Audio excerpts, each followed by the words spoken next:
प्रातःकालीन स्नेह वंदन आप सबको मेरा प्यार भरा नमस्कार। और आप सुन रहे हैं आकाश गंगा स्टोरी बुक और सुनते हैं आज की कहानी। बहुत समय पहले जापान में एक बहुत अद्भुत सन्यासी हुआ। उस सन्यासी की एक ही शिक्षा थी कि जागो, नींद छोड़ दो। उस सन्यासी की खबर जापान के सम्राट को मिली। सम्राट जवान था, अभी नया नया राजगद्दी पर बैठा था।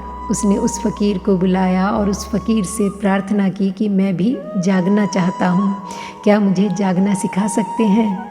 तो उस फ़कीर ने कहा कि सिखा सकता हूँ, लेकिन राजमहल में नहीं, मेरे झोपड़े पर आना पड़ेगा।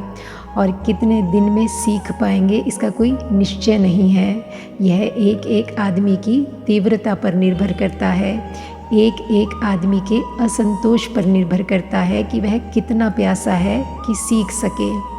तुम्हारी प्यास कितनी है, तुम्हारी अतृप्ति कितनी है, तभी तुम सीख सकते हो। और उस मात्रा में निर्भर होगा कि तुम कितनी जल्दी सीख सकते हो। वर्ष लग सकते हैं, 2 वर्ष लग सकते हैं, 10 वर्ष लग सकते हैं। और मेरी शर्त है कि बीच में कभी भी आने नहीं दूंगा। अगर सीखना हो तो पूरी तैयारी करके आना। और साथ में यह भी बता दूं कि मेरे रास्ते अपने ढंग के हैं। तुम यह मत कहना कि यह मुझसे क्या करवा रहे हो, यह क्या सिखा रहे हो, मेरे ढंग हैं सिखाने के। तो राजकुमार राज़ी हो गया और उस फ़कीर के आश्रम पहुंच गया। दूसरे दिन सुबह उठते ही उस फ़कीर ने कहा कि आज से तुम्हारा पहला पाठ शुरू होता है। और पहला पाठ यह है कि मैं दिन में किसी भी समय तुम्हारे ऊपर लकड़ी की नकली तलवार से हमला करूँगा। तुम किताब पढ़ रहे हो, मैं पीछे से आकर नकली तलवार से तुम्हारे ऊपर हमला कर दूंगा। तुम बुहारी लगा रहे हो, मैं पीछे से आकर हमला कर दूंगा। तुम खाना खा रहे हो, मैं हमला कर दूंगा।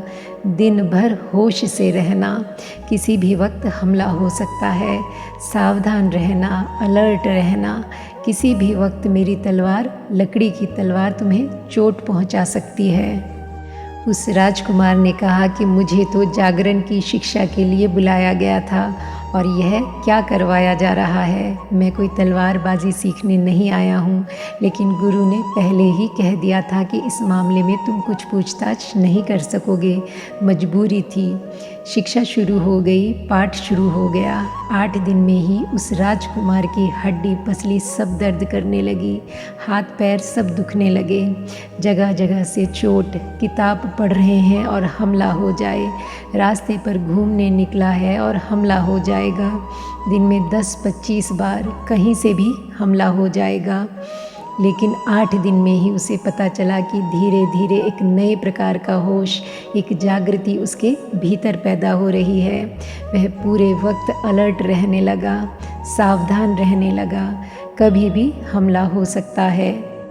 किताब पढ़ रहा है तो भी उसके चित्त का एक कोना जागा हुआ है कि कहीं हमला ना हो जाए। 3 महीने पूरे होते होते किसी भी तरह का हमला हो, वह रक्षा करने में समर्थ हो गया।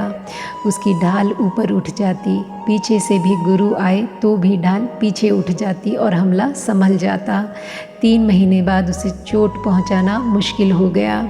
कितने ही अनअवेयर, कितना ही अनजान हमला हो, वह रक्षा करने लगा। चित्त राज़ी हो गया, चित्त सजग हो गया।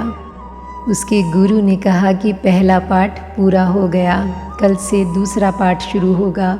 दूसरा पाठ यह है कि अब तक जागते में मैं हमला करता था, कल से नींद में भी हमला होगा, संभल कर सोना।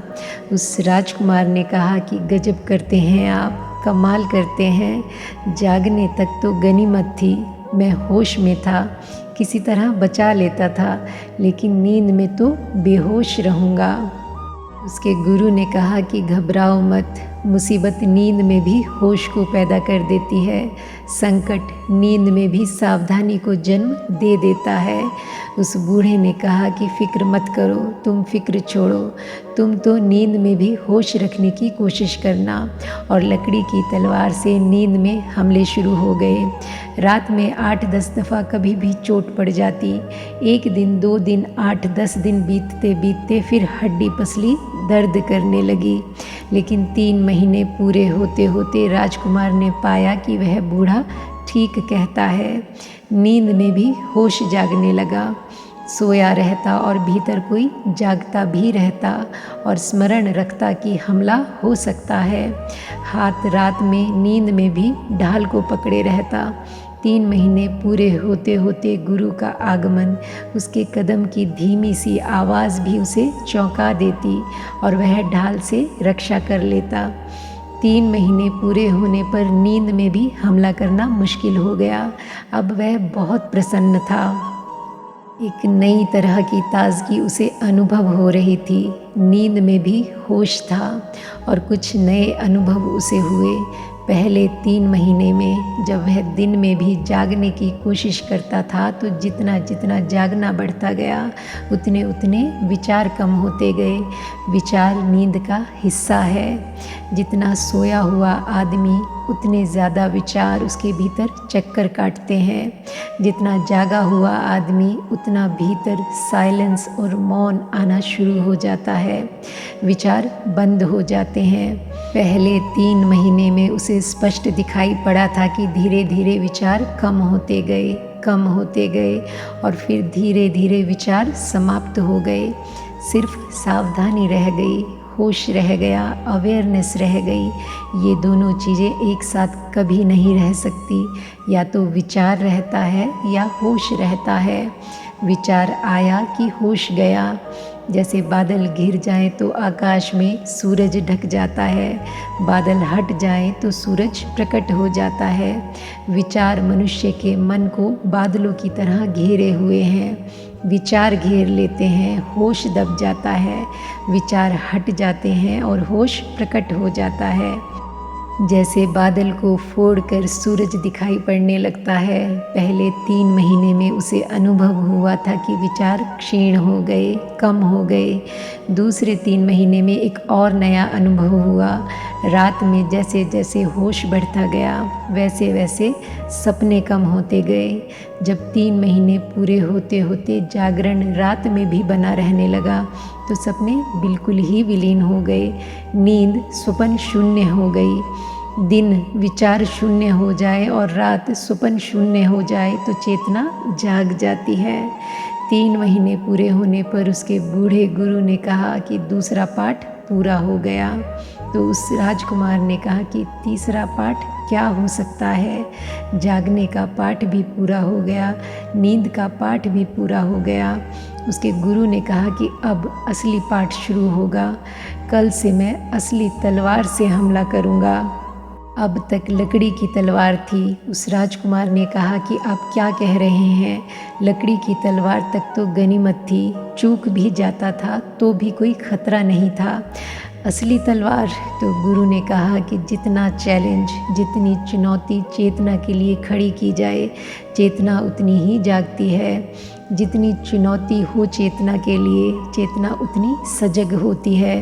तुम घबराओ मत, असली तलवार तुम्हें और गहराइयों तक जगा देगी। और दूसरे दिन सुबह से असली तलवार से हमला शुरू हो गया। सोच सकते हैं आप कि असली तलवार का ख्याल ही उसकी सारी चेतना की निद्रा को तोड़ देता होगा। भीतर तक, प्राण के अंतस तक वह तलवार का स्मरण व्याप्त हो गया। और 3 महीने में गुरु एक भी चोट नहीं पहुंचा सका असली तलवार से। लकड़ी की तलवार की उतनी चुनौती न थी, असली तलवार की चुनौती अंतिम थी। एक बार चूक जाए तो जीवन समाप्त हो जाए।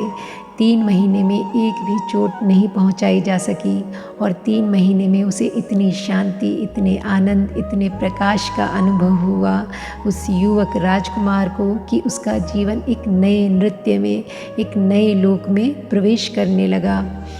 आखिरी दिन आ गया तीसरे पाठ का और गुरु ने कहा कि कल तुम्हारी विदा हो जाएगी, तुम उत्तीर्ण हो गए, क्या तुम नहीं जाग गए। तो उस युवक ने गुरु के चरणों में सर रख दिया। उसने कहा कि मैं जाग गया हूँ और अब मुझे पता चला कि मैं कितना सोया हुआ था। जो आदमी जीवन भर बीमार रहा हो वह धीरे धीरे भूल ही जाता है कि मैं बीमार हूँ। जब वह स्वस्थ होता है तभी पता चलता है कि मैं कितना बीमार था।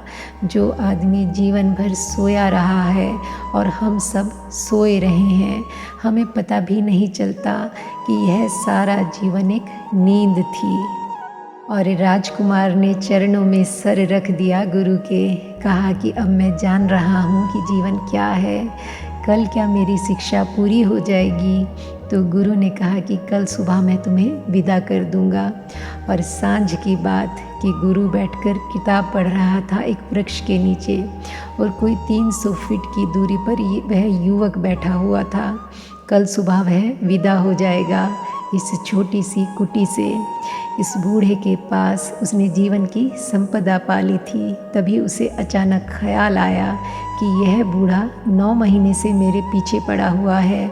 जागने जगाने, जागना जागना, सावधान सावधान। यह बूढ़ा भी इतना सावधान है या नहीं? आज मैं भी इस पर उठकर हमला करके क्यों ना देखूं? कल तो मुझे विदा हो जाना है। मैं भी तलवार उठाऊं इस बूढ़े पर, हमला करके पीछे से देखूं कि यह खुद भी सावधान है या नहीं। तो उसने इतना सोचा था कि वह बूढ़ा वहाँ से दूर से ही चिल्लाया कि नहीं, ऐसा कभी मत करना, भूल कर भी ऐसा मत करना। वह युवक तो आवाक रह गया। उसने सिर्फ सोचा था। उसने कहा, मैंने लेकिन अभी कुछ किया नहीं है, सिर्फ सोचा है। तो उस बूढ़े ने कहा कि तू थोड़े दिन और ठहर। जब मन बिल्कुल शांत हो जाता है तो दूसरे के विचारों की पग ध्वनि भी सुनाई पड़ने लगती है। जब मन बिल्कुल मौन हो जाता है तो दूसरे के मन में चलते हुए विचारों का दर्शन भी शुरू हो जाता है। जब कोई बिल्कुल शांत हो जाता है तब सारे जगत में, सारे जीवन में चलते हुए स्पंदन भी उसे अनुभव होने लगते हैं। इतनी ही शांति में प्रभु चेतना का अनुभव अवतरित होता है। और वह राजकुमार दूसरे दिन विदा हो गया। एक अनूठा अनुभव लेकर वह उस आश्रम से वापस लौटा। और आज के लिए बस इतना ही। मिलते हैं फिर एक नई कहानी के साथ। तब तक के लिए thank you God and thank you universe.